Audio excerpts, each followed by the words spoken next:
Before I begin, if you've ever lived through betrayal like this, the kind that comes from people you trusted with your whole heart, please leave a comment, and subscribe to my YouTube channel. Your stories matter here too.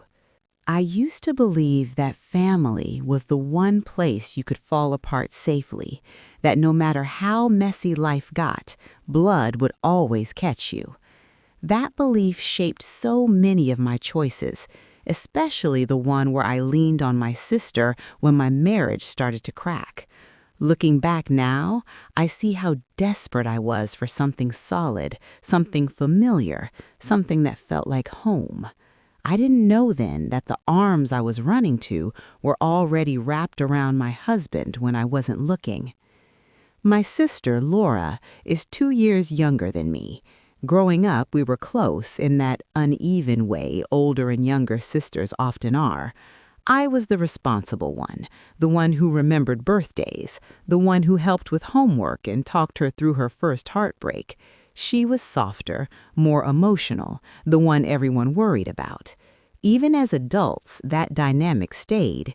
When I got married to Mark, she was my maid of honor. She cried harder than anyone at the wedding. She told me she'd never seen me so happy. I believed her.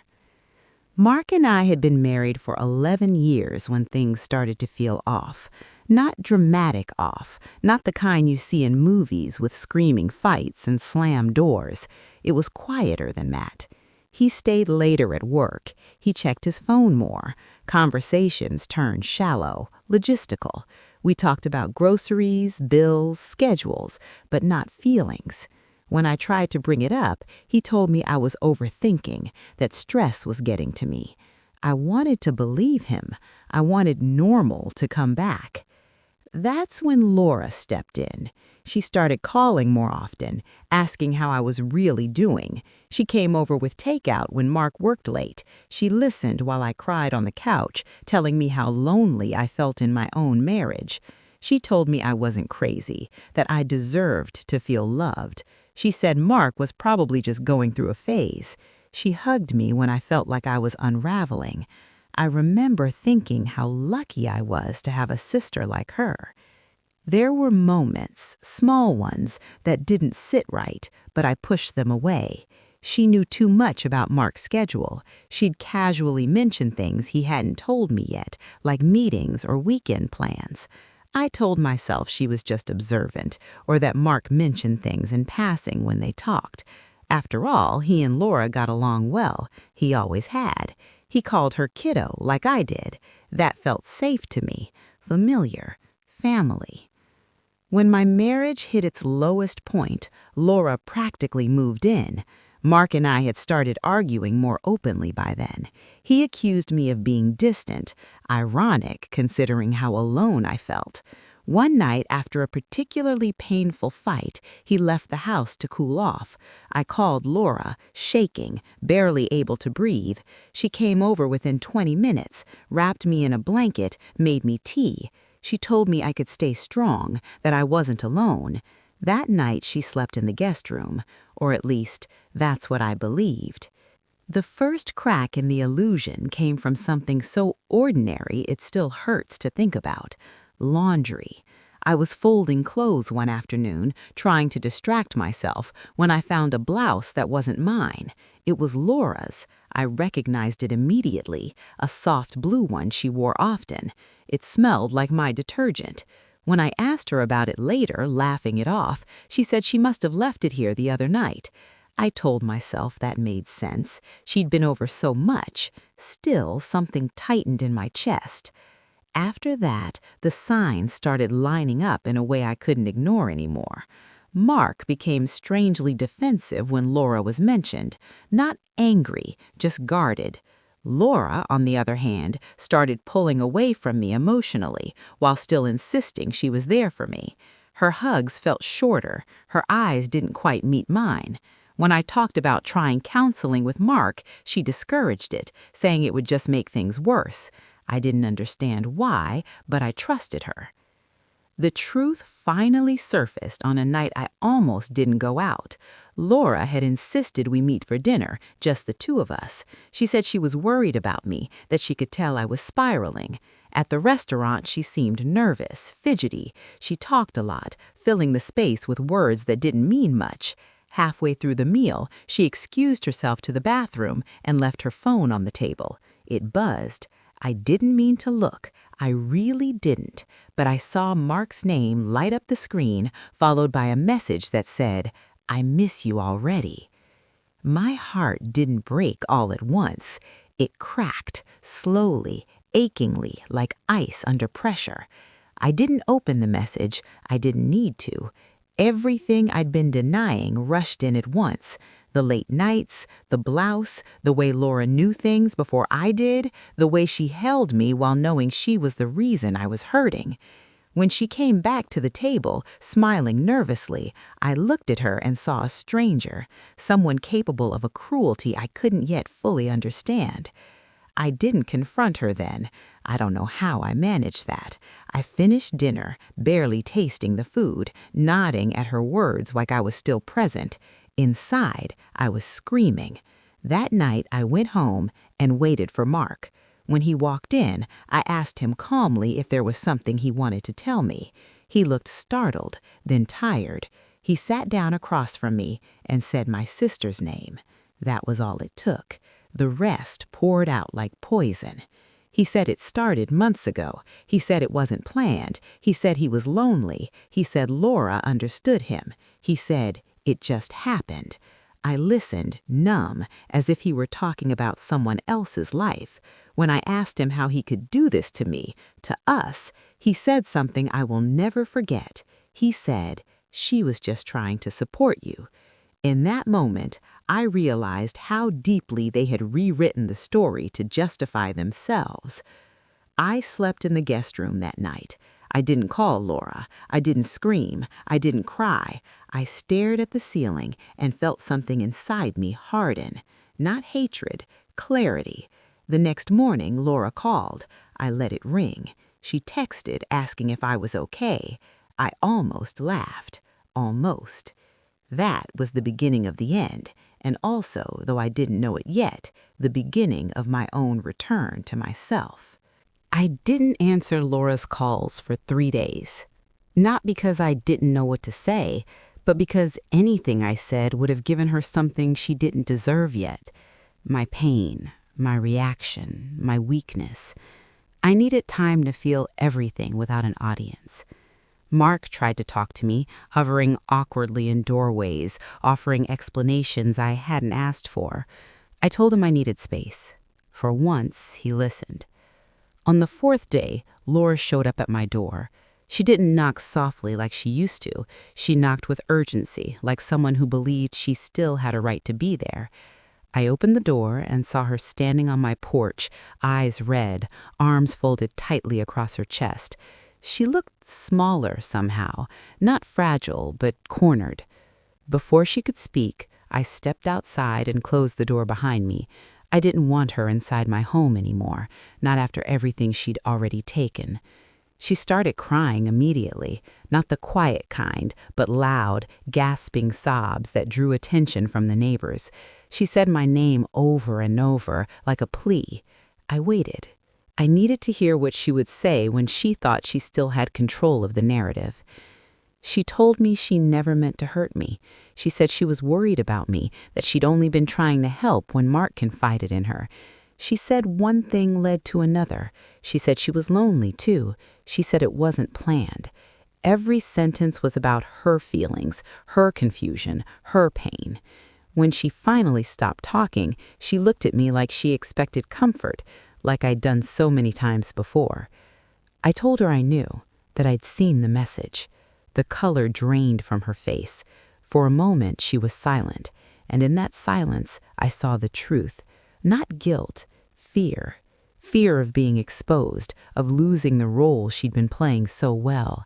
She started apologizing then, tripping over her words, reaching for my hands. I stepped back. I asked her one question. How long? She hesitated, then whispered, almost inaudible, almost ashamed, almost a year. Almost a year of holding me while sleeping with my husband, almost a year of lying to my face, almost a year of rewriting reality so she could live with herself. I told her to leave. I didn't yell, I didn't insult her, I didn't ask why. I just told her to go. And this time she listened. She walked back to her car, shoulders hunched, crying harder now. I watched her drive away and felt a strange calm settle over me. The worst thing had already happened. The truth was out. There was no more guessing. Mark and I separated quietly. No dramatic fight, no throwing things, just paperwork, logistics, the slow dismantling of a life we'd built. He moved out within a week. He tried to apologize, to explain, to ask for another chance. I told him something that surprised even me. I said I wasn't angry anymore. I was just done. Anger still ties you to someone. I didn't want that tie. What hurt more than losing my marriage was losing my sister. People expect that. They assume the husband is the deepest wound. But the betrayal from Laura went further back, cut deeper. She knew my fears. She knew my insecurities. She knew exactly where to stand to look like my support while being my downfall. That kind of betrayal changes how you see everything. Our parents found out soon after. Laura told them herself, framing it as a mistake, a moment of weakness. They were devastated. My mother cried and begged us to reconcile, to remember we were sisters. My father was quiet, distant. He told Laura he needed time. I appreciated that he didn't ask me to fix anything. Some things can't be fixed. They can only be accepted. For months, Laura sent messages, long ones, short ones, apologies, explanations, memories. She said she missed me. She said she hated herself. She said she wanted to make things right. I didn't respond. Silence was the only boundary I had left, and I guarded it fiercely. In that silence, I started to hear my own thoughts again, my own voice. I went to therapy, not to understand them, but to understand myself. Why I'd ignored the signs, why I'd leaned so hard on someone else instead of trusting my instincts. I learned that betrayal often disguises itself as comfort, that people who want access to your life will often offer sympathy as a key, that trust isn't just about love, but about alignment between words and actions. A year passed, then two. Life slowly took on new shapes. I moved to a smaller place. I redecorated, not to erase the past, but to make room for who I was becoming. I reconnected with friends I'd neglected. I learned to sit with loneliness without panicking. Healing wasn't dramatic. It was quiet, repetitive, sometimes boring, but it was real. Laura and Mark didn't last. I heard that through mutual acquaintances. Their relationship, built on secrecy and justification, couldn't survive the daylight. When it ended, Laura reached out again. This time, she didn't ask for forgiveness. She just said she hoped I was happy. I read the message and felt nothing sharp, just a dull sadness for what we'd lost and a firm certainty that some doors stay closed for a reason. The moral of my story isn't about revenge. I didn't expose them publicly. I didn't ruin their lives. I let the truth do what truth always does when left alone. I learned that support that costs you your dignity isn't support at all. That family isn't defined by blood, but by boundaries and respect. And that sometimes the bravest thing you can do after betrayal is to walk away quietly and rebuild without looking back. I don't hate my sister. I don't miss my husband. I miss the version of myself that believed love always protected you. But I've grown into someone stronger now, someone who knows that real support never comes with secrets, and that peace is the best form of revenge. After the dust settled, after the shock faded into something quieter and heavier, I realized that betrayal doesn't end when the people leave. It lingers in ordinary moments, in grocery store aisles where you once planned dinners together, in songs that used to play on lazy Sundays, in the instinct to pick up the phone and call the person who no longer deserves to hear your voice. Healing wasn't a straight line for me. It looped back on itself over and over, testing whether I really meant it when I said I was done. There were days I felt strong, certain, even proud of how I handled everything. And then there were days I woke up with a tight chest, replaying old conversations, wondering how I missed what now seemed so obvious. I'd remember Laura sitting beside me on the couch, nodding sympathetically as I complained about Mark's distance, all while knowing she was the reason for it. That memory alone could unravel an entire afternoon. What surprised me most was how people around me reacted. Some friends were supportive in the way I needed, listening without trying to fix me. Others were uncomfortable, eager to move past the story, to soften it with phrases like, "people make mistakes," or "family is family." Those words felt like tiny betrayals of their own. They didn't understand that forgiveness isn't a requirement for healing. Sometimes clarity is enough. My parents tried, in their own imperfect way, to hold both their daughters without denying what had happened. Holidays became careful, quiet affairs. Laura wasn't there, and no one said her name. It felt like walking through a house where one room was permanently locked. You could feel it, even if you didn't see it. I learned to accept that discomfort as part of my new normal. Mark reached out once more, about a year after the separation was finalized. He said he'd been thinking a lot, that he understood now how much he'd hurt me. He asked if we could talk, just to clear the air. I agreed, not because I owed him anything, but because I wanted to see how it felt to face him without fear or longing. We met at a small cafe. He looked older, tired. When he spoke, there was regret in his voice, but also a subtle hope that I might absolve him. I didn't. I listened calmly and told him I wished him well, but that our chapter was closed. I said it without bitterness, without heat, and when I left, I felt lighter than I had in years. Closure isn't something someone else gives you. It's something you decide to take. As for Laura, the silence between us stretched into something permanent. Occasionally I'd hear updates through family or mutual friends. She struggled. She changed jobs. She moved. I didn't take pleasure in that. I also didn't rush to rescue her the way I used to. That version of me no longer existed. I had finally learned that compassion doesn't mean self-sacrifice. There was one moment, though, that stayed with me. About 3 years after everything happened, Laura sent me a letter. Not a text, not an email. A handwritten letter mailed to my address. I almost didn't open it. Part of me wanted to throw it away unopened to protect the peace I'd built. But another part of me, the part that had spent a lifetime being the older sister, needed to read it. She wrote about shame, about losing me being the greatest consequence of her actions. She didn't ask for forgiveness. She said she understood if I never wanted to see her again. She said she was trying to become someone who would never do that to anyone else. I believed that she meant it, and still, belief didn't change my boundary. I wrote back a short letter. I told her I hoped she found peace. I told her I wasn't ready for a relationship and I didn't know if I ever would be. I wished her well. That was all. People often expect stories like mine to end with reconciliation or dramatic revenge. They want confrontation, tears, someone getting what they deserve in a visible way. But real life rarely offers that kind of symmetry. Sometimes the most powerful ending is quiet acceptance, choosing yourself, letting go without making a show of it. I learned so much from losing my sister and my husband at the same time.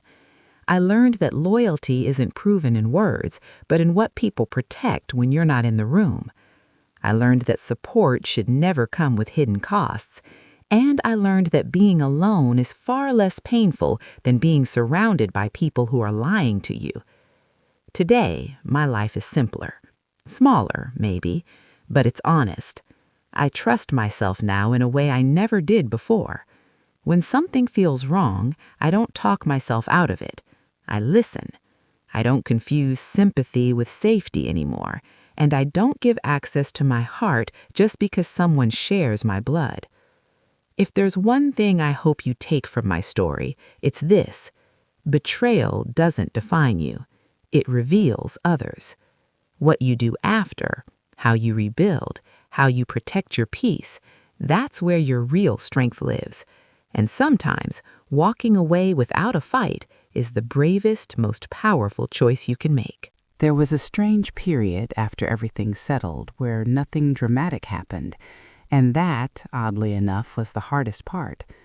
No more confrontations, no new revelations, just quiet days where I had to live with what I knew. I think people underestimate how heavy silence can be after betrayal. When the chaos ends, you're left alone with your thoughts, and they don't always come gently. I noticed how deeply the experience had changed me in small, almost invisible ways. I double-checked locks more often. I hesitated before sharing personal details, even with people I trusted. Compliments made me uncomfortable, like I was waiting for the hidden motive behind them. It wasn't that I became cold, it was that I became careful, and there's a difference between the two that took me a long time to understand. I remember one evening sitting alone in my living room, the lamp casting a soft yellow glow, realizing I hadn't cried about Laura or Mark in weeks. Not because I was numb, but because the grief had finally settled into something manageable. Grief, I learned, doesn't disappear, it changes shape. It becomes something you carry instead of something that carries you. I started paying attention to the stories I told myself. For a long time, I'd framed what happened as my failure. I wasn't attentive enough. I leaned too much on my sister. I trusted too easily. Therapy helped me unravel that thinking. Betrayal is a choice, multiple choices, made repeatedly. Responsibility belongs to the people who made them, not the one who believed in love and family. As the years passed, my parents adjusted to the new reality too. My relationship with them grew quieter but deeper. We stopped pretending things could go back to how they were. Instead, we focused on what still existed. Dinners where we talked about books and gardens instead of the past. Phone calls that didn't end in tears. There was grief there too, but also acceptance. One thing I struggled with was forgiveness. People love to talk about it like it's a finish line, something you reach to prove you're healed. I don't see it that way anymore. Forgiveness, for me, wasn't a single decision. It was a process of letting go of the desire to punish. And even then, forgiveness didn't mean reconciliation. It didn't mean trust. It didn't mean access. I forgave Mark enough to stop replaying our arguments in my head. I forgave Laura enough to stop wishing her harm, but I never forgot what they were capable of. Memory isn't bitterness, it's wisdom. It's how we protect ourselves without closing our hearts entirely. Every so often, someone new would enter my life and ask about my past. Dating again was slow and awkward. I was upfront, not with details, but with boundaries. I watched how people reacted when I said no, when I needed space, when I disagreed. Betrayal had sharpened my awareness. Red flags stood out more clearly. So did green ones. There was a moment years later when I realized I'd stopped defining myself by what happened to me. I wasn't the woman whose sister slept with her husband anymore. I was just a woman who had lived, lost, learned, and continued. That shift felt like freedom. Sometimes, late at night, I still think about the version of Laura I grew up with, the girl who borrowed my clothes, who climbed into my bed during thunderstorms, who swore we'd always protect each other. I mourn her, or maybe I mourn the illusion of her. Either way, it's a quiet sadness now, not a sharp one. What this experience taught me most is that betrayal doesn't always come from enemies. It comes from familiarity, from people who know your soft spots, your routines, your blind trust. That knowledge can be used to protect you or to destroy you. Choosing the right people is less about how long you've known them and more about how they behave when you're vulnerable. If I could speak to the woman I was at the beginning of this story, the one crying on the couch while her sister held her hand, I wouldn't warn her about the affair. I'd tell her something simpler.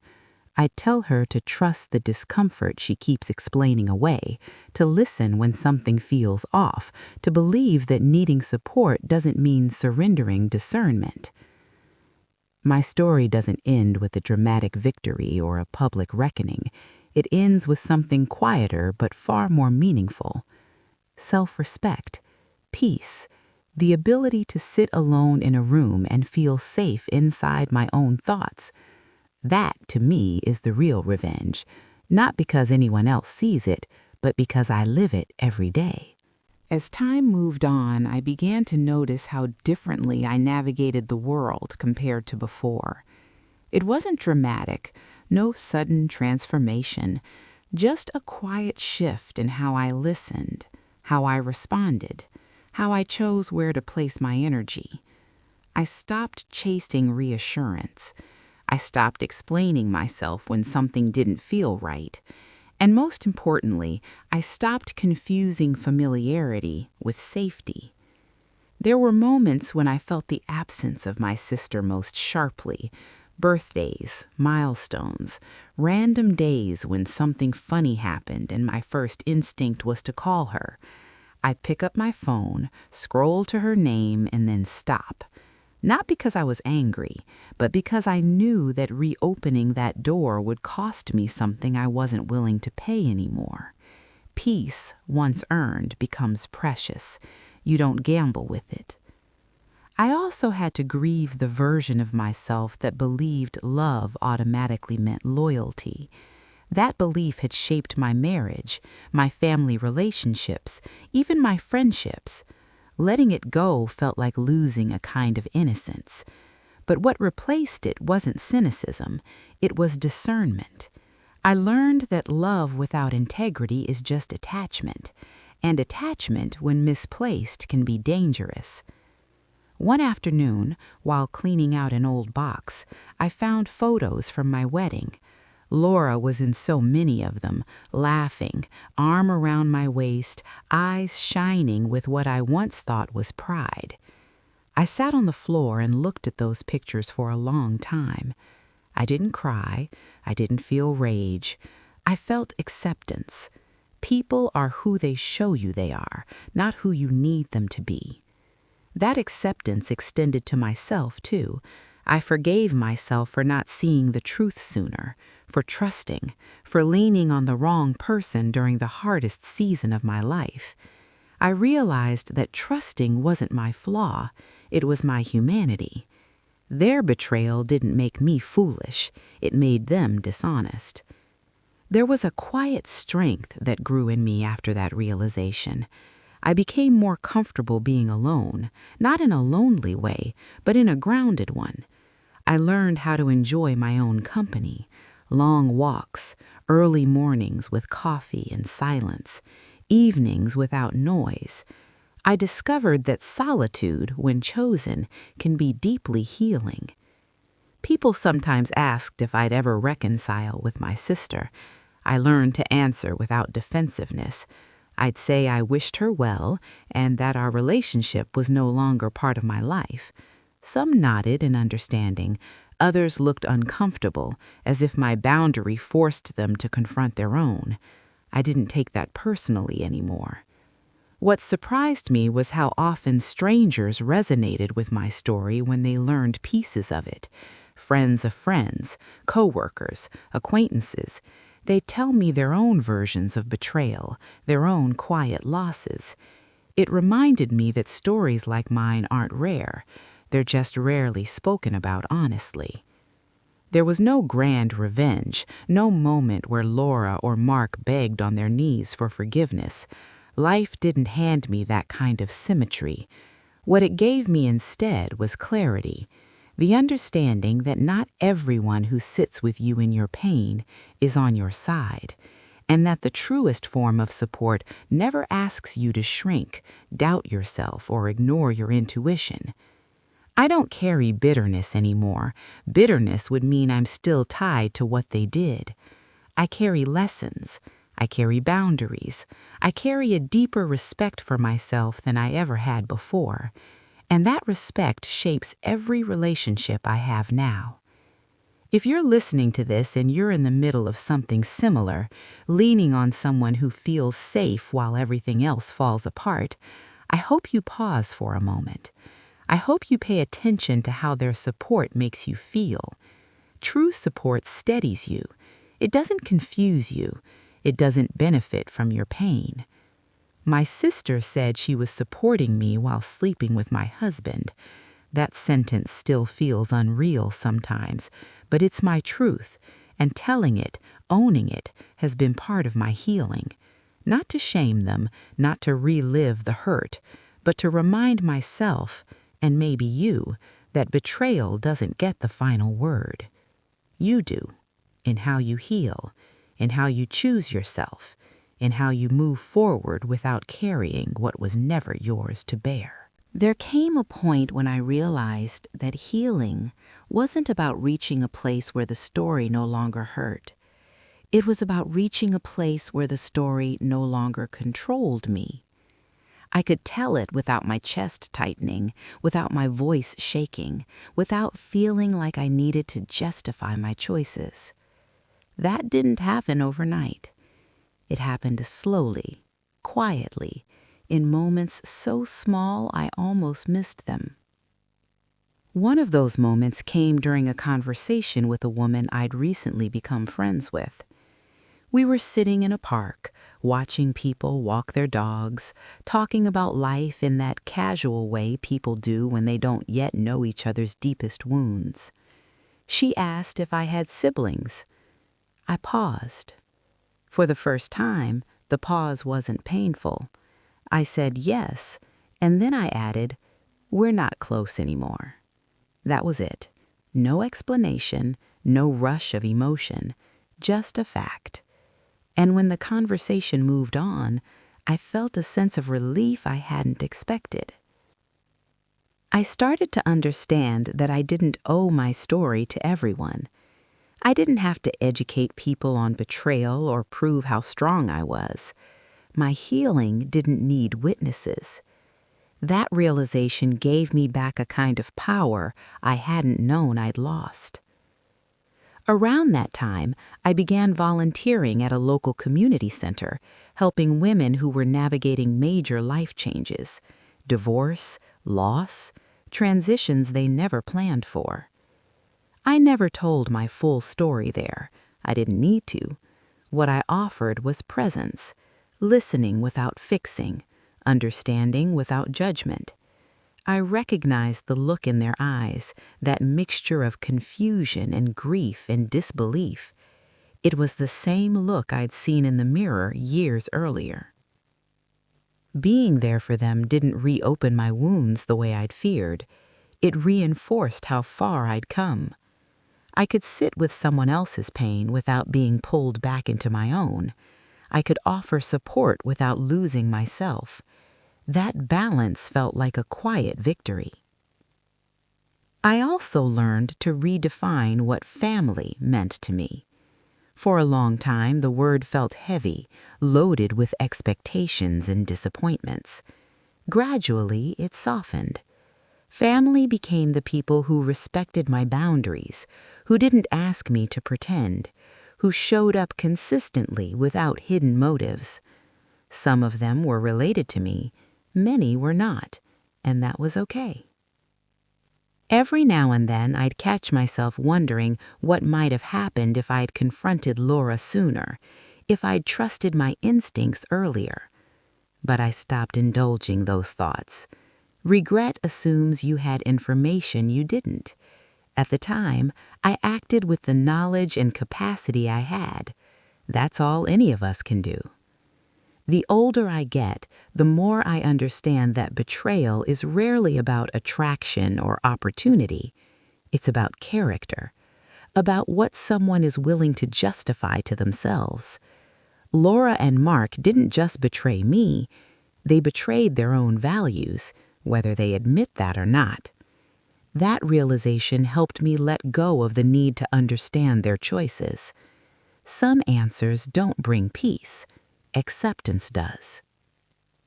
I don't tell this story to warn people against trusting their siblings or loving deeply. I tell it to remind people to trust themselves, to pay attention to the quiet signals they keep dismissing, to know that it's okay to step back, to question, to protect what's sacred to them. There's a strange freedom in knowing you survived something that once felt unsurmountable. It changes how you approach everything else. Problems don't loom as large. Fear doesn't shout as loudly. You know in your bones that you can endure loss and still build a meaningful life. If you're still listening, still holding on to this story with me, I want you to hear this part clearly. You are not weak for trusting. You are not foolish for believing in people. And you are not required to keep anyone in your life who violates your trust, no matter who they are. My sister said she was supporting me while sleeping with my husband. That truth reshaped my world, but it didn't end it. It forced me to choose myself in ways I never had before. And that choice, repeated over and over again, became the foundation of a life that feels honest, grounded, and mine. There's a quiet confidence that comes from knowing you can trust your own judgment again. For a long time after everything happened, I second-guessed myself constantly. Every decision felt heavy, like one wrong move could open the door to another betrayal. Over time, though, that fear softened. I started noticing how often my instincts were right, how often that small voice inside me was calm and clear when I actually listened to it. I began to see my past not as a series of mistakes, but as a progression. Each chapter, even the painful ones, shaped the woman I was becoming. I stopped asking why this happened to me and started asking what I could learn from it. That shift didn't erase the pain, but it gave it purpose. One thing I learned was the importance of emotional honesty with myself. Before, I had a habit of minimizing my own discomfort to keep the peace. I told myself things weren't that bad, that I was being dramatic, that I should be more understanding. Betrayal thrives in that kind of silence. Now, when something feels wrong, I acknowledge it. I don't rush to fix it or explain it away. I sit with it. That alone has saved me from repeating old patterns. I also learned that support doesn't always look the way we expect it to. Sometimes it's loud and comforting, sometimes it's quiet and steady, and sometimes what we think is support is actually someone positioning themselves close to our vulnerability for their own reasons. That realization was painful, but it made me more intentional about who I let close.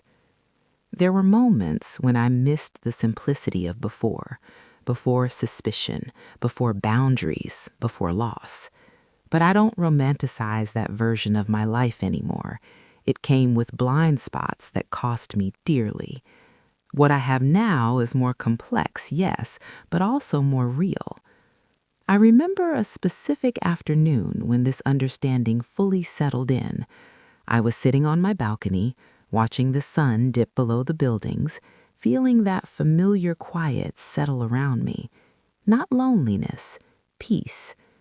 I thought about how different this moment would have felt years earlier. Back then, silence scared me. Now it felt like home. I don't know what Laura tells herself about what happened. I don't know how she justifies it or if she even tries anymore. That curiosity faded with time. Her inner world is no longer my responsibility. The same goes for Mark. Their stories continue without me, and mine continues without them. That separation feels clean now, not raw. People often ask if I'd ever open the door again, even a little. I answer honestly, I don't know. Healing isn't about making promises you can't keep. It's about honoring where you are.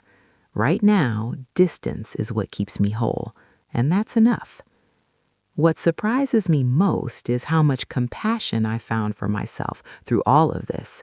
For the woman who trusted too easily, for the sister who loved deeply, for the wife who tried to hold her marriage together while it quietly unraveled. I don't judge her anymore. I thank her for surviving.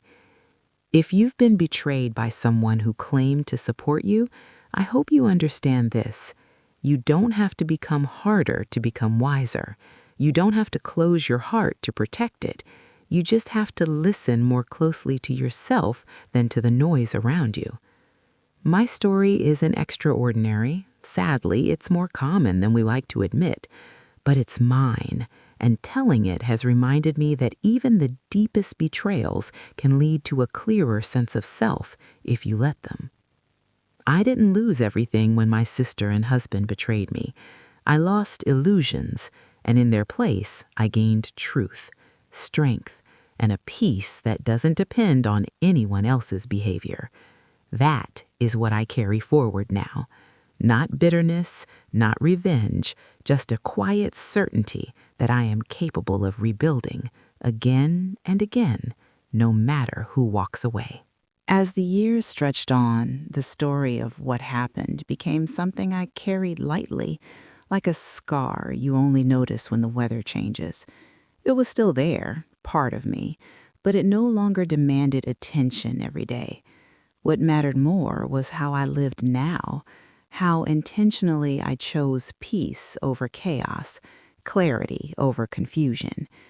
I became more aware of how often women, especially, are taught to absorb pain quietly for the sake of harmony, to smooth things over, to be understanding, to forgive quickly so everyone else can feel comfortable again.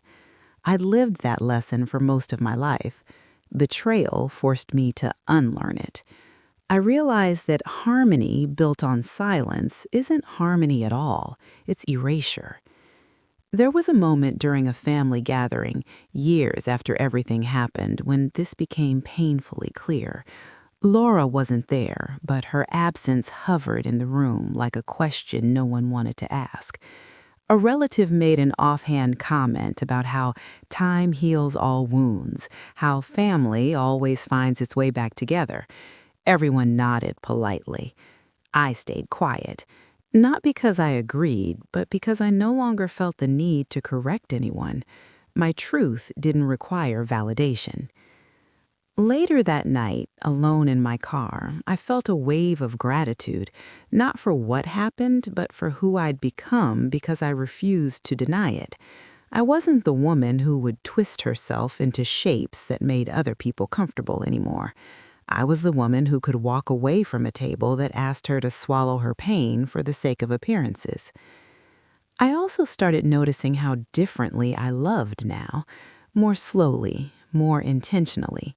I paid attention to consistency, to how people treated me when they didn't need anything, to whether their words matched their actions over time.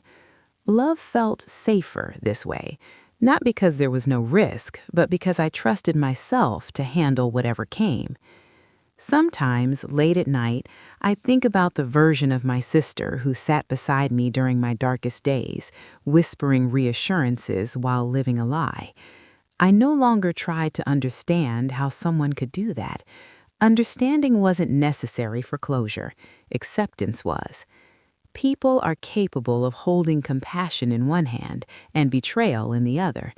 Knowing that doesn't make me cynical, it makes me aware. I've learned that betrayal doesn't just break trust with others, it tests the trust you have in yourself. Rebuilding that internal trust was the most important work I did. Every boundary I honored, every uncomfortable truth I faced, every time I chose not to respond when silence was healthier, strengthened that trust. If you're listening to this and you're still in the aftermath of betrayal, I want you to know something. The fog does lift. The questions quiet down. The constant replaying of events slows. One day, you'll notice you went an entire afternoon without thinking about what happened. And when that day comes, don't feel guilty. That's healing, not forgetting. Healing. I don't know what the future holds. None of us do. But I know this. I will never again confuse someone's proximity to my pain with loyalty. I will never again assume shared history guarantees shared values. And I will never again abandon my intuition to keep someone else close. My sister said she was supporting me while sleeping with my husband. That sentence once shattered my sense of safety. Now it stands as a reminder of what I survived and what I chose afterward: strength, self-respect, and a life built on truth, not illusion. There's a moment that comes after you've done most of the healing work, when life feels almost ordinary again. That's when you realize the story no longer defines your days, but it has quietly shaped the way you move through them. I noticed it in how I reacted to conflict, how I listened more than I spoke, how I trusted patterns instead of promises. These changes didn't make me harder, they made me steadier. I began to see my past relationships, not just with Mark and Laura, but with others too, through a clearer lens. I noticed how often I used to excuse behavior that made me uncomfortable, how I'd tell myself I was being sensitive or dramatic. That habit didn't start with betrayal. It started long before, rooted in a desire to be easy to love. Losing my marriage and my sister forced me to question that belief. Love shouldn't require self-erasure.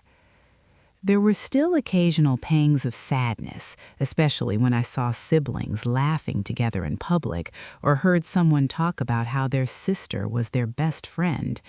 Those moments didn't hurt the way they used to, but they reminded me of what I lost. I let myself feel that grief without judgment. Healing doesn't mean pretending you don't miss what could have been. One afternoon, while organizing old paperwork, I came across documents from my divorce. I sat at the table reading through pages that once represented the collapse of my life. This time, they felt like records of something completed, closed. I folded them back into the folder and realized how far removed I felt from that version of myself. Not disconnected, just evolved. I started to feel grateful for the quiet resilience I'd built, the ability to sit with discomfort without needing immediate answers, the patience to let people reveal who they are over time, the courage to walk away when respect disappears. These weren't traits I was born with. They were earned, slowly, through pain and reflection. I also learned that betrayal has a way of clarifying your values: honesty, accountability, emotional safety. These became non-negotiable for me, not just in romantic relationships, but in friendships, family connections, even work environments. When something didn't align, I paid attention. I didn't rush to justify it away. Sometimes people assume that because you've been betrayed deeply, you must be guarded or closed off. I don't see myself that way. I'm open, but I'm discerning. There's a difference. My heart is still capable of warmth and generosity. It's just no longer available to anyone who doesn't treat it with care. I think about Laura less now, but when I do, it's without the heaviness that once accompanied her name. I hope she found whatever she was looking for back then, not because she deserves my forgiveness, but because carrying resentment would only keep me tethered to a past I've already outgrown. Letting go wasn't an act of kindness toward her, it was an act of self-preservation. As I tell this story, I'm aware that some people might listen and wonder how I managed not to explode, not to seek revenge, not to expose everything publicly. The truth is, I didn't need to. The most meaningful justice I found came from living well, honestly, and without the people who betrayed me. There's a quiet power in that choice that no confrontation could have given me. If you're still here, listening, maybe you're carrying your own version of this story. Maybe someone you trusted stood beside you while harming you. Maybe the betrayal came from a place you never thought to guard against. I hope my experience shows you that even when the ground shifts beneath you, you can find your footing again. I didn't get closure from my sister or my husband. I gave it to myself. I chose to stop waiting for explanations that wouldn't heal me. I chose to build a life that felt safe, even if it looked different from the one I imagined. And in that choice, I found something stronger than the pain I'd endured. I found peace that doesn't depend on anyone else's remorse. I found a sense of self that isn't shaken by someone else's betrayal. I found the quiet confidence of knowing I can survive loss and still create meaning. That, to me, is the true ending of this story. Not an apology, not reconciliation, but a life lived with clarity, boundaries, and self-respect. As I moved further away from the life I once knew, I stopped measuring time by what I'd lost and started noticing what I'd gained. There was a steadiness in me now that hadn't existed before. I no longer felt the need to rush decisions or fill silence. I trusted that clarity would come when it needed to, and that patience was not weakness, but wisdom. I noticed this most in moments of conflict. When disagreements arose, I didn't panic or shrink. I listened. I asked myself whether the situation aligned with my values, and if it didn't, I addressed it calmly or stepped away without guilt. Betrayal had taught me that peace is not something you beg for. It's something you build by honoring yourself consistently. I used to think closure came from conversations, from apologies, from explanations that tied everything up neatly. Now I understand that closure often comes from acceptance, accepting that people may never fully acknowledge the harm they caused, accepting that some relationships end without resolution, accepting that your healing doesn't need their participation.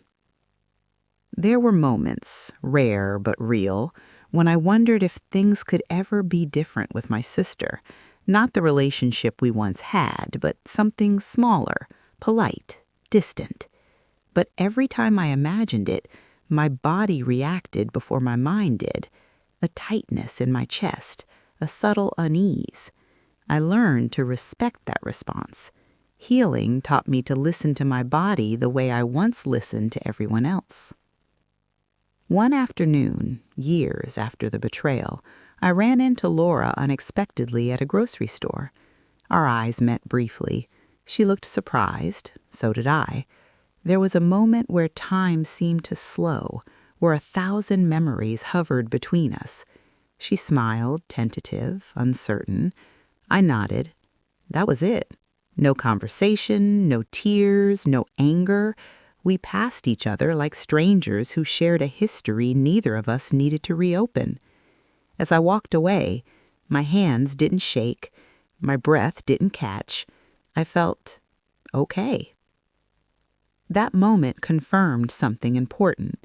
I wasn't avoiding her out of fear or unresolved pain. I was choosing distance out of respect for myself.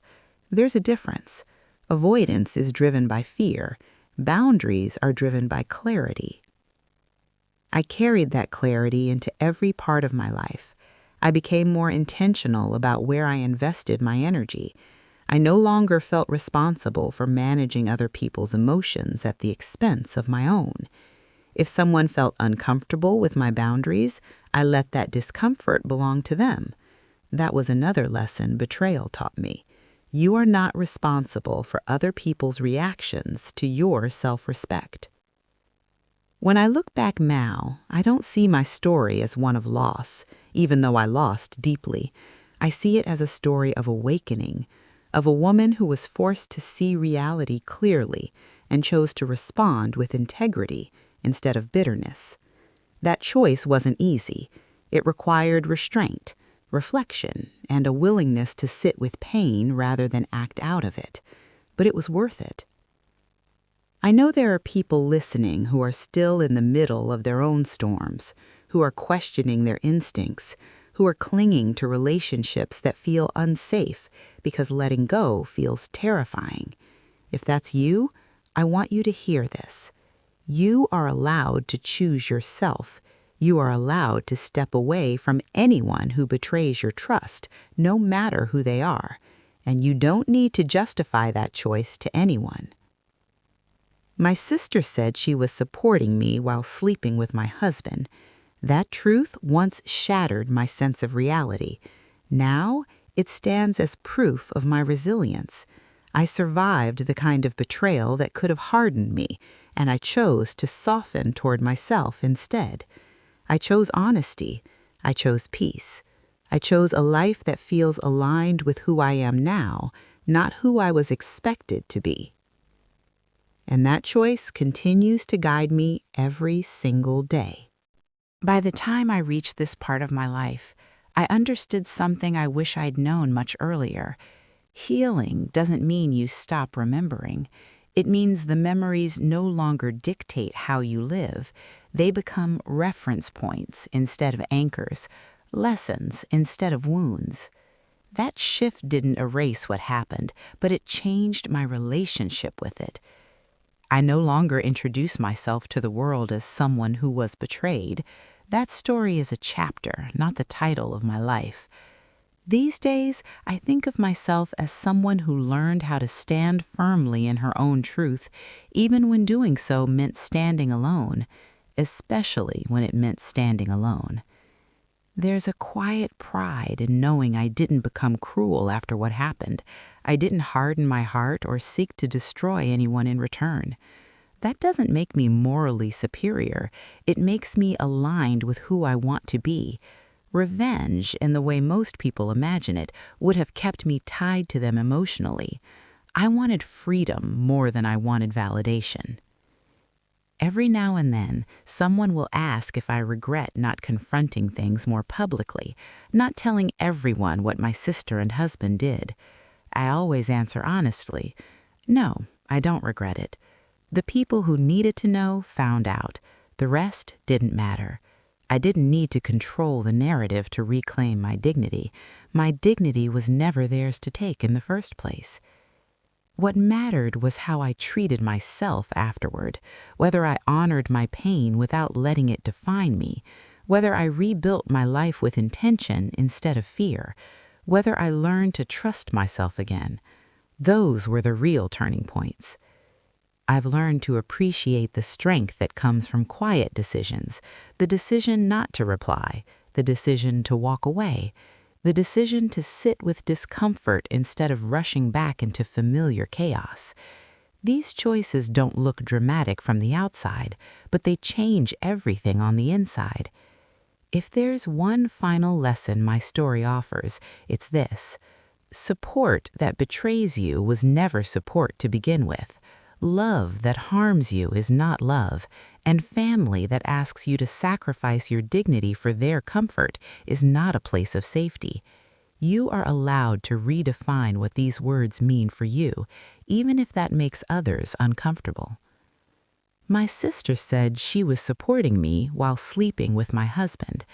That sentence once felt like it would break me. Now it feels like a line I crossed. On one side was the life I thought I had. On the other was the life I chose to build. I don't live in anger. I don't live in resentment. I live in clarity. I wake up each day knowing I can trust myself, knowing I will listen when something feels wrong, knowing I will protect my peace without apology. That is the closure I needed. That is the ending I chose. Thank you for sitting with my story. If it resonated with you, if you saw yourself in any part of it, know this: you are not alone, and no matter how deep the betrayal, you have the power to rebuild your life with honesty, strength, and self-respect.